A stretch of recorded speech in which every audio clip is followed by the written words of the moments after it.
Bueno, vamos a comenzar un nuevo vídeo. En este caso es un vídeo en el que vamos a ver la resolución de ejercicios de energía mecánica o, como yo denomino, bueno, de aplicación o no del principio de conservación de energía mecánica en función de si se conserva o no. Y en este caso van a ser vídeos en los que no vamos a aplicar la fuerza elástica, es decir, la energía potencial elástica. Nos vamos a centrar básicamente en la energía potencial gravitatoria y ejercicios en los que pueda o no haber rozamiento, ¿de acuerdo? En un vídeo posterior veremos ejercicios ya completos en los que además de la energía potencial gravitatoria, es decir, la fuerza gravitatoria, pues intervenga la fuerza elástica, es decir, en el que haya resortes o muelles, ¿vale? Vamos a ir, como siempre, graduando la dificultad. En este primer ejercicio que tenemos aquí, nos piden que, o nos dicen que lanzamos una pelota con una velocidad inicial de 10 metros por segundo y nos piden calcular la altura máxima que va a alcanzar y la velocidad cuando la altura sea la mitad de la máxima. Evidentemente, esto ya lo hemos visto con el movimiento rectilíneo uniformemente acelerado, es decir, lo podríamos calcular por cinemática, pero lo vamos a resolver por energía, ¿de acuerdo? Bien, aquí tenemos lo mejor siempre es hacer una representación esquemática, indicar los puntos que vamos a considerar importantes dentro del ejercicio, es decir, en este caso el punto de lanzamiento, que será el punto A, y el punto B, que va a ser el punto en el que alcance el valor máximo, la altura máxima. ¿De acuerdo? Hay que indicar cuál va a ser nuestro origen de alturas para fijar el valor de la energía potencial, y yo recomiendo siempre que cojáis como origen de altura de energía potencial gravitatoria, en este caso, el punto más bajo. En este caso, pues la superficie desde donde estamos lanzando el balón o desde el punto donde estamos lanzando el balón. Y su sentido, como vemos aquí, hacia arriba, de tal manera que la altura siempre pues sea positiva, siempre que sea posible, ¿de acuerdo? Veremos que con los ejercicios cuando aparezcan muelle, pues puede que nos resulte más interesante ponerlo en algún otro punto. Pero bueno, eso ya lo veremos sobre esos ejercicios. Bien, lo primero, no me dice nada el ejercicio. Por lo tanto, en principio, no actúa ninguna otra fuerza que no sea la fuerza gravitatoria, que nosotros ya sabemos que es una fuerza de tipo conservativo. Y si es una fuerza conservativa y por tanto las únicas fuerzas que actúan son conservativas, ya hemos visto en un vídeo teórico que la energía mecánica permanece constante. Entonces yo lo que voy a hacer es, para calcular la altura máxima, aplicar el principio de conservación de la energía mecánica entre los dos puntos de los que me interesan, es decir, el punto de partida y el punto final. Sabemos que si la energía mecánica en ambos puntos e incluso en cualquier punto del recorrido, la energía mecánica va a permanecer constante, la energía mecánica será la suma de la energía cinética y potencial en cada punto. En este caso solamente indico la gravitatoria, ¿de acuerdo? Que es la única que va a actuar. ¿Qué hacemos ahora? Pues tomar los datos para cada punto. En el punto A nos interesa para la energía cinética la velocidad y para la energía potencial gravitatoria la altura. Como tomamos en el punto A el origen de altura, la altura será 0 y por lo tanto la energía potencial va a ser 0 y la velocidad es 10 metros por segundo al cuadrado. Es decir, en este caso recordar que en la expresión de energía cinética la velocidad es en módulo, o sea, aquí no hay que andar con el sentido, ¿vale?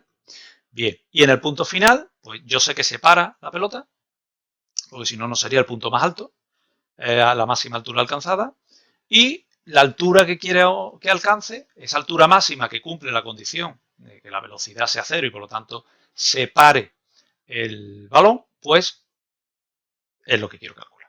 Por lo tanto, la energía potencial gravitatoria inicial en el punto A es 0 y en el punto B lo que es 0 la energía cinética, lo tenemos deducido aquí, ¿de acuerdo? Y lo que hacemos es sustituir los datos y calcular. Si la energía cinética en el punto A es un medio de su masa por la velocidad al cuadrado y en el punto B la energía potencial gravitatoria es masa por gravedad por altura. Si os fijáis, lo que está ocurriendo realmente es que toda la energía cinética que ha adquirido la pelota en el punto más bajo se ha ido perdiendo hasta que se ha transformado única y exclusivamente en energía potencial gravitatoria en el punto más alto. Es decir, hemos transformado energía cinética en potencial, ¿de acuerdo? La altura que alcanza, por tanto, 5,1 metros. Cuidado con las expresiones y a la hora de despejar y ya está, ¿de acuerdo? Es un ejercicio, como veis, muy sencillo. En este caso hemos aplicado el principio de conservación de la energía mecánica. Vamos a la segunda parte. La segunda parte nos dice que calculemos la velocidad en el punto C. Pues hacemos exactamente lo mismo. No hay que volver a decir que se aplica el principio de conservación porque simplemente lo mantengo aquí para recordar que el ejercicio sigue manteniendo esa condición. Yo quiero calcular ahora sobre el punto C. Pues como yo sé que la energía mecánica permanece constante durante toda esta trayectoria, pues yo sé que la energía mecánica en el punto A y en el punto C tiene que ser la misma. Por lo tanto, las sumas de sus energías cinéticas y potenciales tienen que ser iguales. ¿Qué varía aquí ahora? Pues lo que va a variar es que ahora me piden la velocidad a la mitad de la altura máxima. Y la velocidad a la mitad de la altura máxima es 2,55 metros, porque ya hemos calculado en el apartado A que la altura máxima es 5,1. ¿De acuerdo?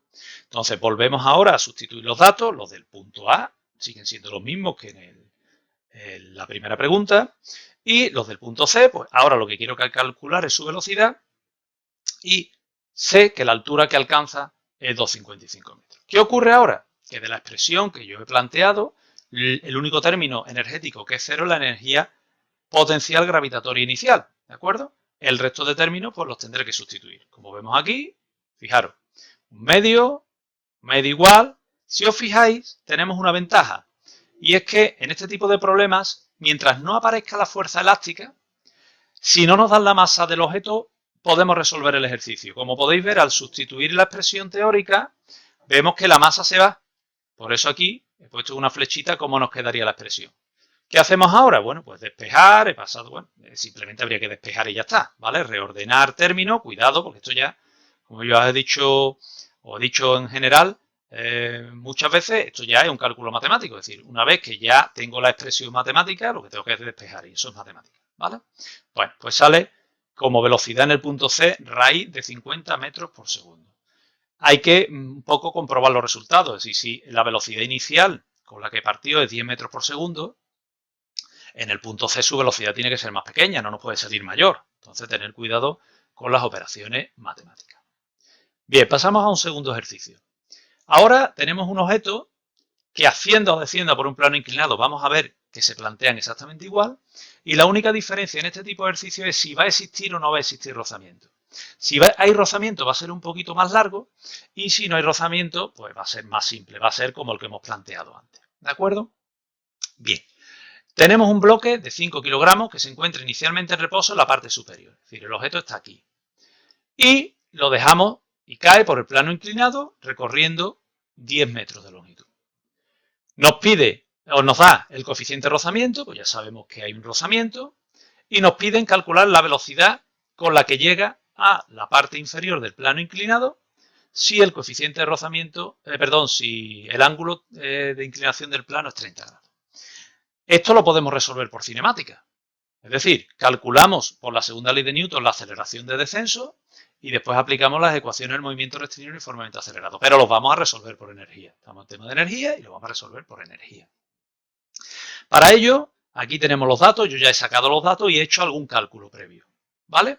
Como por ejemplo, la fuerza de rozamiento, que me va a hacer falta su módulo. ¿Vale? Nu por la normal, nu por P sub I.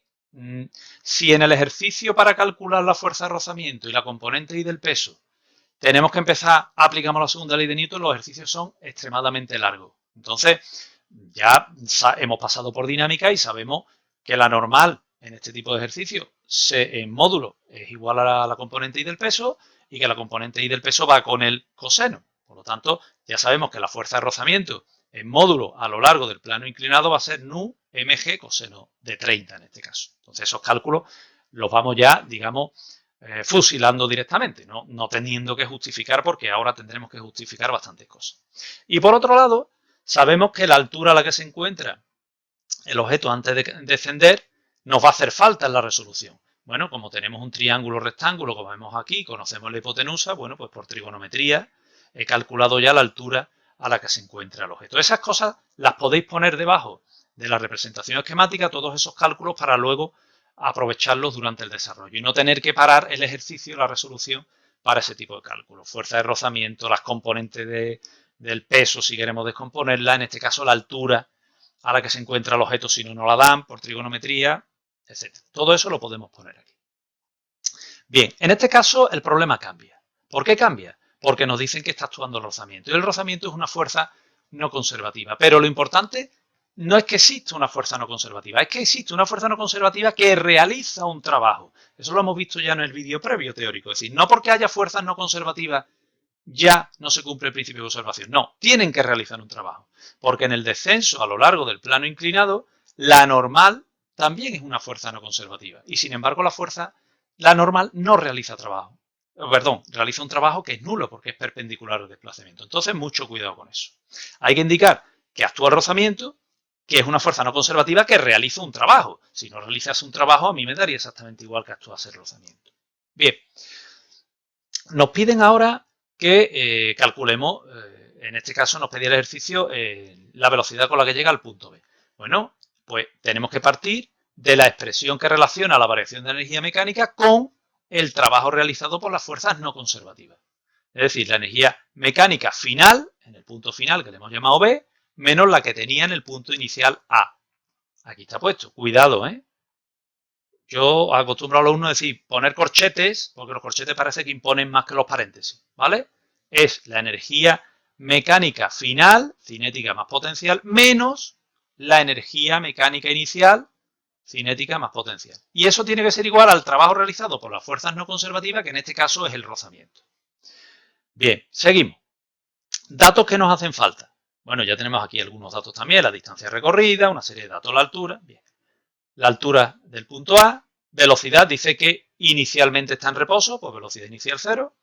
Cuando llega al punto más bajo, si cogemos el origen de energía potencial en el punto más bajo, que es este, y hacia arriba, como siempre, pues la altura será 0, y por lo tanto su energía potencial va a ser 0, y nos piden la velocidad. Pues vamos a sustituir. ¿Veis? Se hace 0 la energía potencial gravitatoria en el punto B, y 0 en la energía cinética en el punto A porque nos dice que está inicialmente en reposo. Sustituimos energía cinética en el punto B, ¿veis? Menos la energía potencial gravitatoria en el punto A.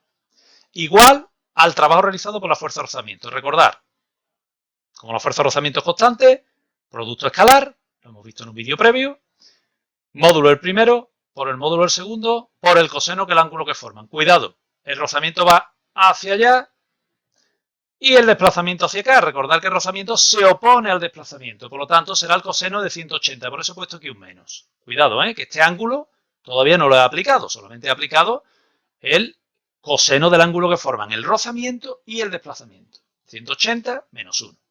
Y ahora vamos sustituyendo. La energía cinética en el punto B, la energía potencial gravitatoria en el punto A, está restando, cuidado, menos la fuerza de rozamiento que la tenemos aquí, nu mg coseno de 30, por el desplazamiento, el módulo del desplazamiento. ¿Cuánto vale el módulo del desplazamiento? Pues la longitud recorrida a lo largo del plano inclinado que yo le he llamado D. ¿Veis? Está puesto aquí, 10 metros. Y el problema no lo ha dado. ¿De acuerdo? Como veis, lo que os he dicho antes, me está dando la masa del bloque, 5 kilogramos. Pero si no la queremos ahorrar, el cálculo, masa, masa, masa se va. Y lo único que tengo que hacer es despejar la velocidad. Es decir, reordenar todo esto y hacer el cálculo. Pero, insisto, eso es matemática. O sea, el concepto físico o la aplicación de la ley física que estamos considerando aquí es que no se cumple el principio de conservación y que esa variación de energía mecánica es igual al trabajo realizado por fuerzas no conservativas.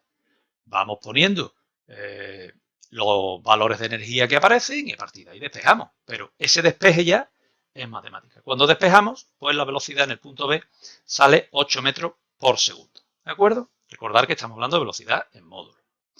Vamos ahora a un ejercicio nuevo, ejercicio 3, en el que vamos a ver un planteamiento que es bastante curioso, un ejercicio muy completo.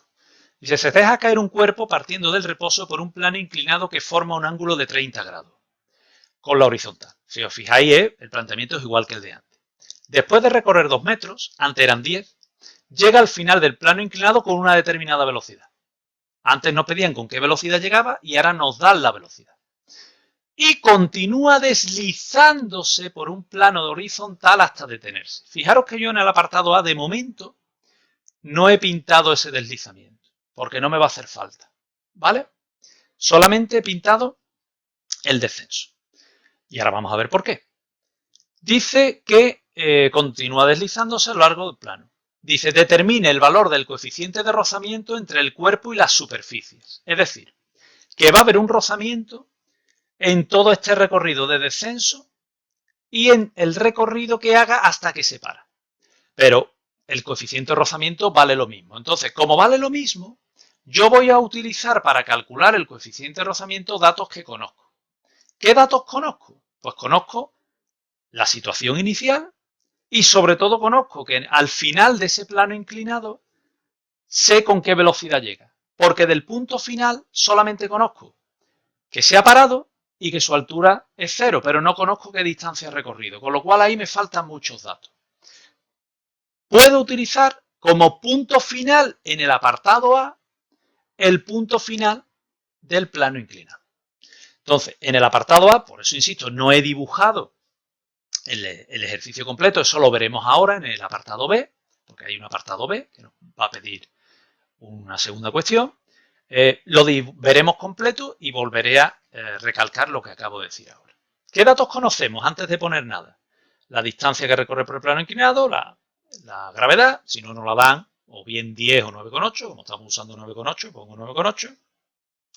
El coeficiente de rozamiento es lo que nos piden calcular, y otra vez igual, el módulo de la fuerza de rozamiento, pues como siempre, nu mg coseno de alfa, en este caso coseno de 30, y por trigonometría volvemos otra vez a calcular la altura a la que se encuentra el punto A. ¿De acuerdo? Como ahora la distancia es 2 metros, pues la altura es 1 metro. Lo mismo que antes. El mismo razonamiento. Actúa una fuerza no conservativa que realiza trabajo. No se cumple el principio de conservación y por lo tanto la variación de energía mecánica va a ser igual al trabajo realizado, en este caso por la fuerza de rozamiento, que es la fuerza no conservativa que realiza ese trabajo. Y si os fijáis es igual que lo que hemos hecho antes. ¿Qué vamos a cambiar? Bueno, los datos. Ahora la altura es 1 metro, sigue siendo partiendo del reposo, el punto final al que llega, su origen de altura es 0, porque el origen de energía potencial lo ponemos siempre en la parte más baja, y la velocidad con la que llega.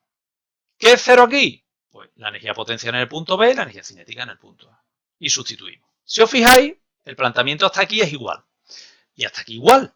Solo que conocemos ahora la velocidad con la que llega y la altura en el punto A.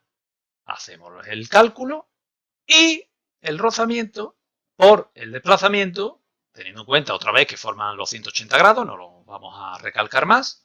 La fuerza de rozamiento y el desplazamiento, coseno de 180 aparece el menos. Nu mg coseno de 30 por D. Si os fijáis, la expresión es la misma que antes, exactamente igual que antes, solo que ahora, en lugar de pedirme la velocidad con la que llega al suelo, me está pidiendo el coeficiente de rozamiento. Bueno, se vuelve a ir la masa y lo único que tengo que despejar es el coeficiente de rozamiento. Pero insisto, eso es matemática. Cuando nosotros hacemos ese despeje y sustituimos los datos, aunque podéis hacer cálculos intermedios, nos sale que el coeficiente de rozamiento es 0,1. Y ese es el coeficiente de rozamiento que vamos a utilizar en el apartado B para el cálculo que nos van a pedir. Pero ese será el coeficiente de rozamiento que tendrá el objeto cuando está deslizándose por esta superficie y por el plano horizontal. Se supone que están hechos del mismo material y al estar hecho del mismo material, pues el coeficiente de rozamiento es el mismo. Vamos por tanto, al apartado B. En el apartado B nos pide que calculemos la distancia recorrida por el plano horizontal. Es decir, esta distancia, S, esta longitud.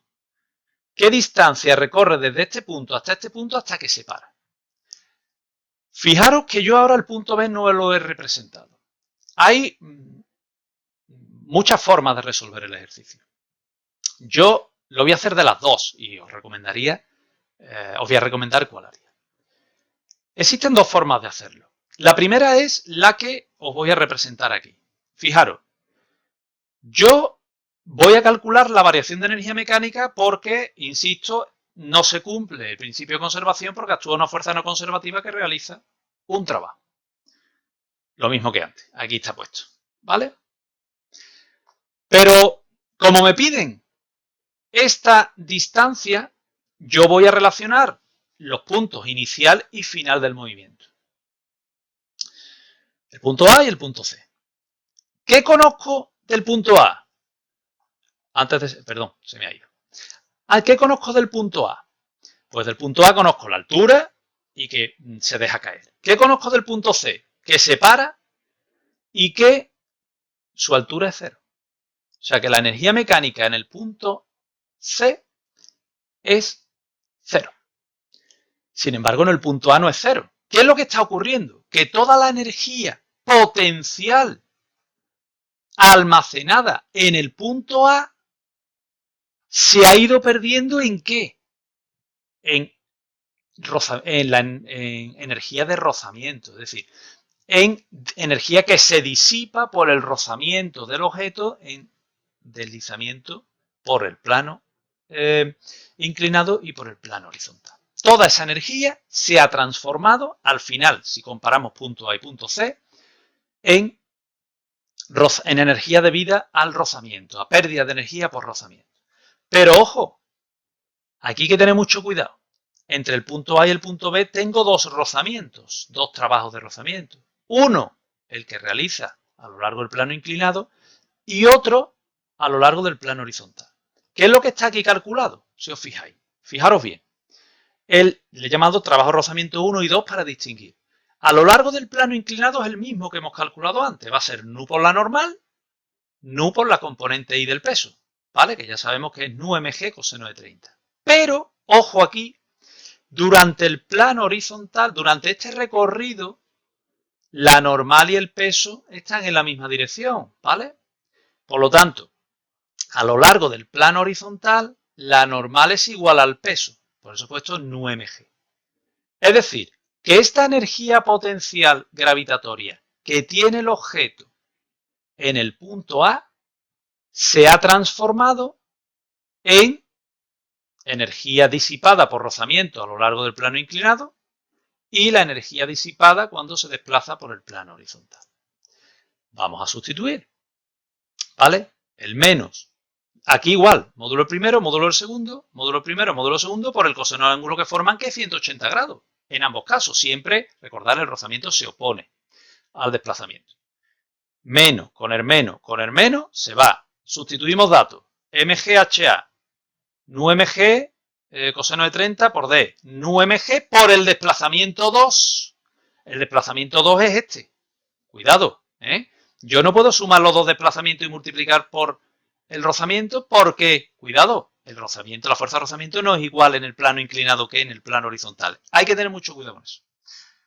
Se va la masa y se nos va el signo, porque es menos, menos, menos, ¿vale? Se nos va. Y nos queda que la altura en el punto A tiene que ser igual a estos términos. ¿Qué es lo único que no conozco de aquí? Pues lo único que no conozco es la distancia recorrida por el plano horizontal. Despejamos y calculamos.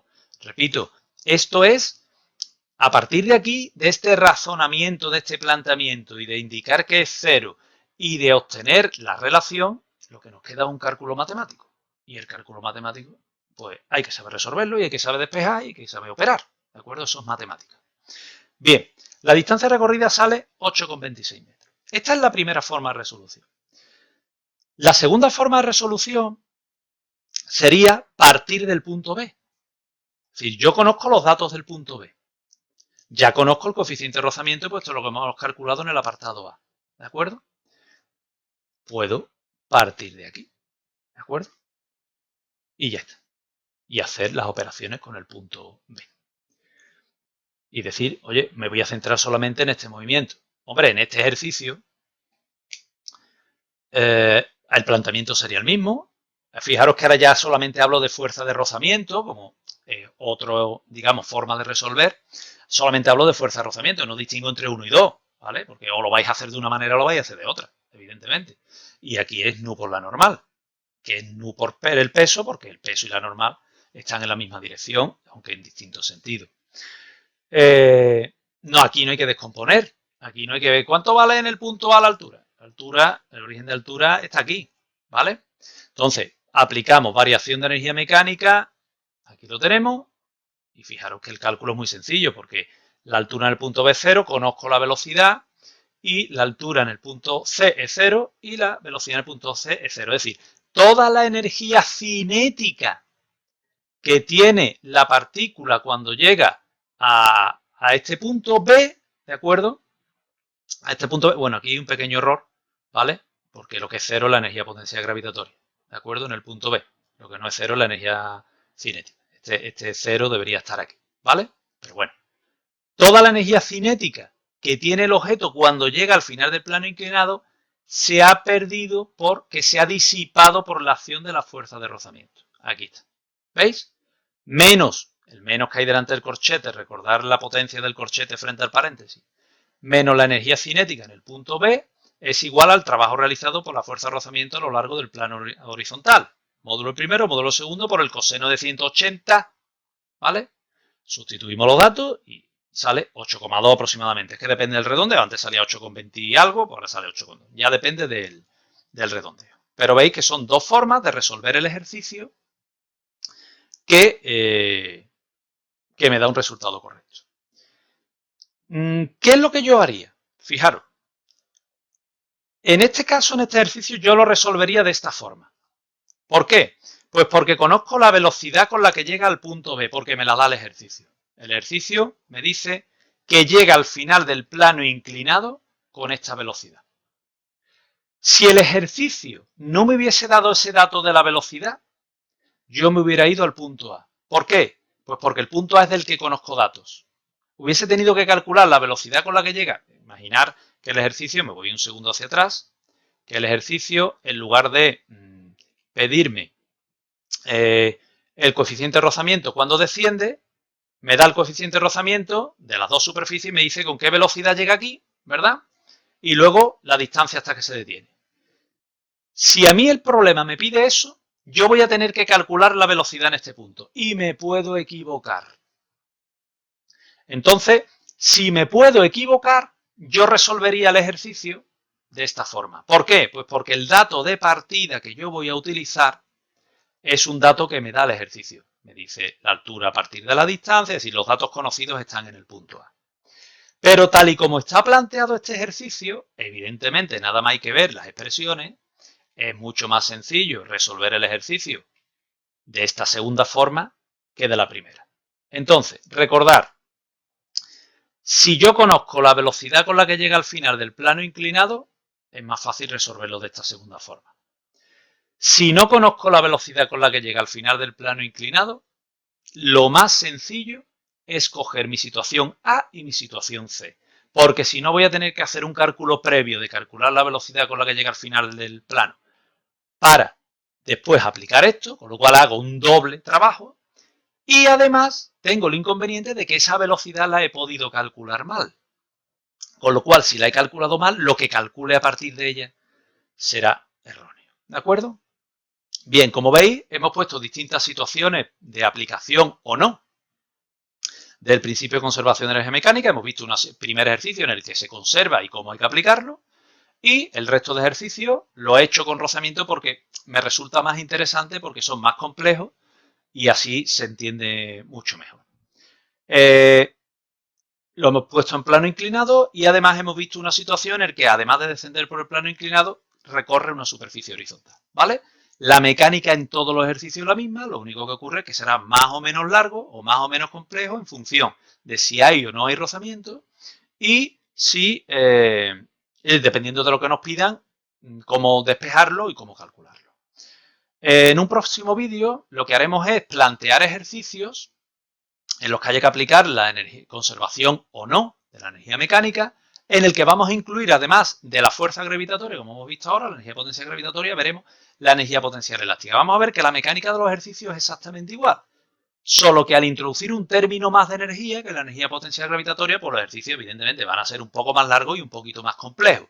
Pero la mecánica va a ser exactamente igual. Entonces, si domináis bien la mecánica en este tipo de ejercicios, cuando incluyamos muelles, vais a ver que es más largo el ejercicio, lógicamente, y si tiene rozamiento, más largo todavía, pero la mecánica, pues, es la misma, ¿de acuerdo? Hay que aprender la mecánica para resolver bien este tipo de ejercicio. Bien, pues finalizamos el vídeo.